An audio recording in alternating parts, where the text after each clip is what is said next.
Bonjour! Dans cette vidéo, tu vas pouvoir apprendre à écrire des congruences. Ici donc, on voudrait compléter ces trois congruences, mais avant, rappelons rapidement qu'est-ce que c'est que cette notation en termes de congruence. Alors, pour comprendre cette notation nouvelle, on va partir d'un exemple très simple. 5 est congru à 1 modulo 2. Ça c'est vrai, et on va le voir tout de suite.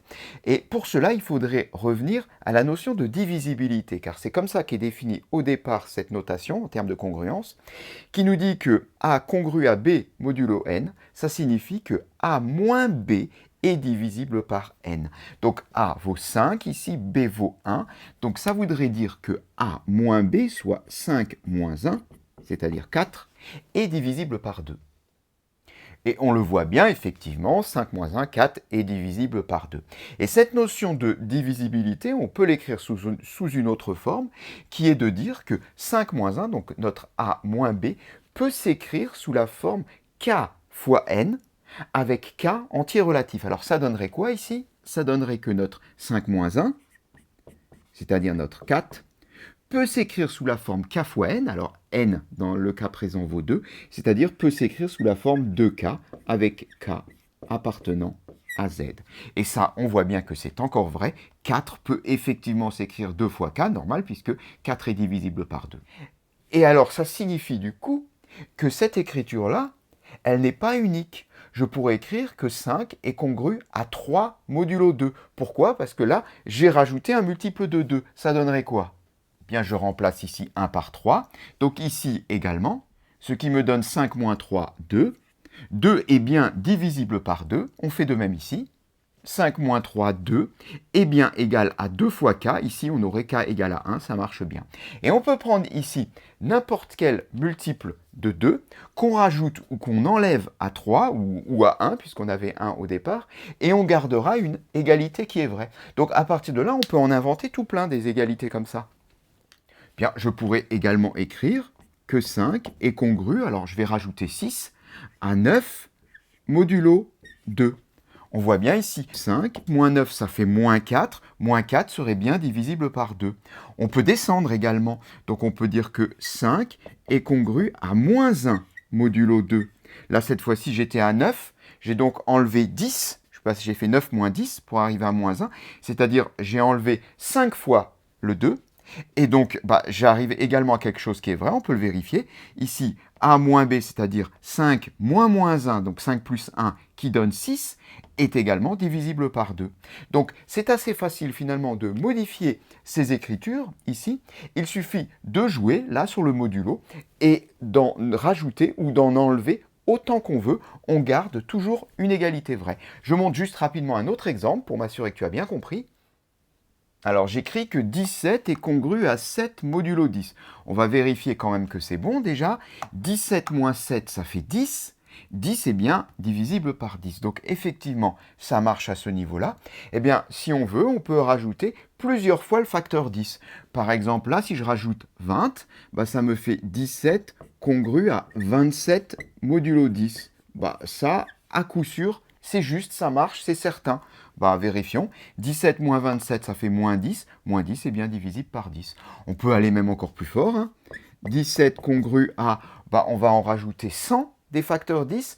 Donc, ça va me faire 1007 modulo 10.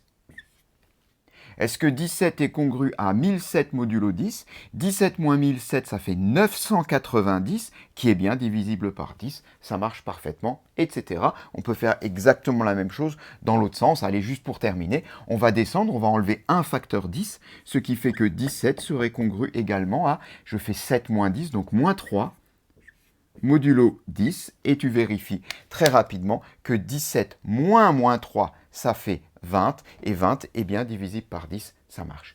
Sachant ceci, je pense que ça va aller beaucoup mieux maintenant pour compléter nos trois congruences.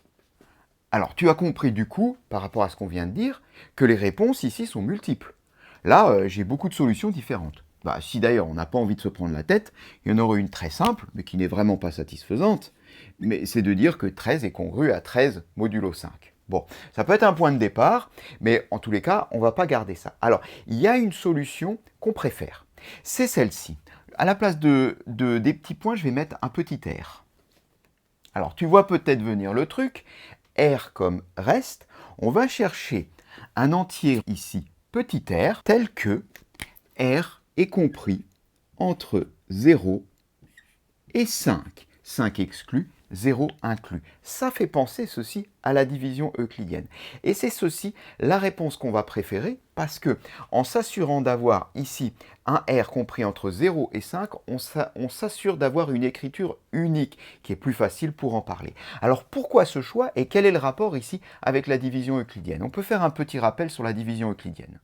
Bien, si on en revient à ce qu'on a dit tout à l'heure par rapport à la définition de cette notation qui est la congruence, bien, ceci, ça signifie que 13 moins R est divisible par 5. C'est-à-dire, ça signifie qu'il existe un entier relatif K tel que 13 moins R est égal à 5 fois K. Si j'écris ceci un peu différemment, on peut avoir 13 égale à 5K plus R.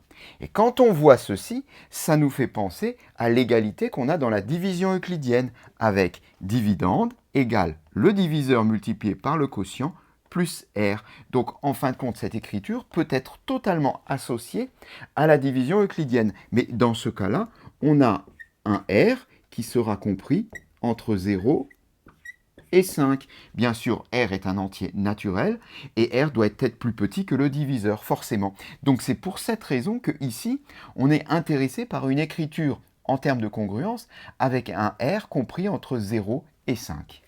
Alors, allons-y. On revient donc à la définition de la congruence qui nous dit que 13 moins R égale à 5 fois K. K entier relatif, je réécris ce que j'ai écrit tout à l'heure. Puis ensuite, on isole R. Cette fois-ci, ça va nous donner 13 égale à R plus 5K, soit R égale à 13 moins 5K. On cherche donc ce R de façon à ce que R soit compris entre 0 et 5. Donc, grâce à la définition de la congruence, on arrive à isoler R et à pouvoir faire des essais sur K pour ramener en fait notre R à une valeur entière comprise entre 0 et 5. Bon là, il faut faire des essais. On part de 13 et on va enlever plusieurs fois le facteur 5. Donc on voit qu'une fois, ça ne suffirait pas. Si je prends K égale à 2, là, ça peut être intéressant avec K égale à 2. Qu'est-ce qu'on a? On a R qui est égal à 13 moins 5 fois 2. Donc 5 fois 2, 10, 13 moins 10, 3. Et on voit que là, on obtient quelque chose qui est bien compris entre 0 et 5. Donc finalement, la valeur qu'il faut mettre ici sera 3. 13 congru à 3 modulo 5. C'est la bonne réponse, c'est celle attendue. Mais on comprend bien qu'on pourrait ici mettre 13 congru à 8 modulo 5. Puisque je rajoute ici une fois 5, ça marcherait très bien. Voilà, on peut maintenant s'attaquer à la deuxième congruence. 45 congru à quelque chose modulo 3. Donc cette fois-ci, on voudrait un R qui soit donc positif, donc c'est un entier bien sûr, et strictement plus petit que 3. Alors, eh bien on va faire comme on l'a fait tout à l'heure. On va déjà commencer par écrire que 45 congru à R modulo 3, ça signifie que 45 moins R est égal à 3 fois K. K, un entier relatif, qui va nous permettre de tester.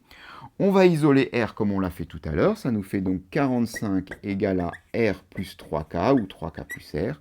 Et donc en isolant R, ça fait R égale à 45 moins 3 fois K. Donc à partir de là, c'est là qu'il faut faire des essais et tenter de donner des valeurs à K pour, ici, quand on fera la différence de 45 moins cette valeur, obtenir quelque chose qui sera, je vais y arriver, compris entre 0 et 3. On y va. Alors, on prend K égale à 10, ça fait 45 moins 30, 15. On est encore beaucoup trop loin. Je te laisse faire les essais successifs. En fin de compte, il faut prendre K égale à 15, parce qu'en prenant K égale à 15,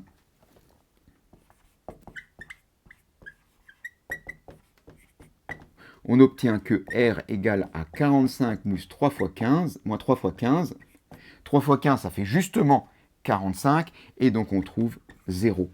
Et comme ça, notre R finalement, donc ça convient, 0 est autorisé, notre congruence s'écrit 45 congru à 0 modulo 3. Oh, en fait, on aurait pu s'en douter tout de suite. Pourquoi? Parce que 45, c'est divisible par 3. Donc si 45 est divisible par 3, ici, il n'y a pas de reste. Donc il y a un reste nul, donc on aurait pu tout de suite écrire 0. Mais on ne l'a pas fait, mais peut-être tu l'avais vu. On passe à la dernière congruence. Alors, pour la dernière congruence, maintenant que peut-être tu commences à comprendre le principe, je te propose d'aller un peu plus vite. Bon, en tous les cas, moi, ce que je voudrais quand même, c'est trouver un R qui est compris entre 0 et cette fois-ci 12. Alors, en fin de compte, la technique qui pourrait être assez efficace pourrait consister de partir de moins 8 ici, puisque on a bien compris que moins 8 est congru à moins 8 modulo 12. Ça, on l'a dit tout au début. Et on a dit que ici, il suffit de rajouter des multiples de 12, ou d'enlever des multiples de 12. Bon, je suis à moins 8. Je voudrais arriver à quelque chose compris entre 0 et 12. Essayons de rajouter déjà 12, et on va voir où on arrive. Et on va voir qu'on va arriver très vite au bon endroit. Donc si je suis à moins 8 ici, et que je rajoute 12, moins 8 plus 12, ça fait 4. Et 4 tombe bien entre 0 et 12, donc c'est impeccable, et on n'a pas besoin de réfléchir plus longtemps. Moins 8 est congru à 4 modulo 12. Voilà, cette séquence est terminée.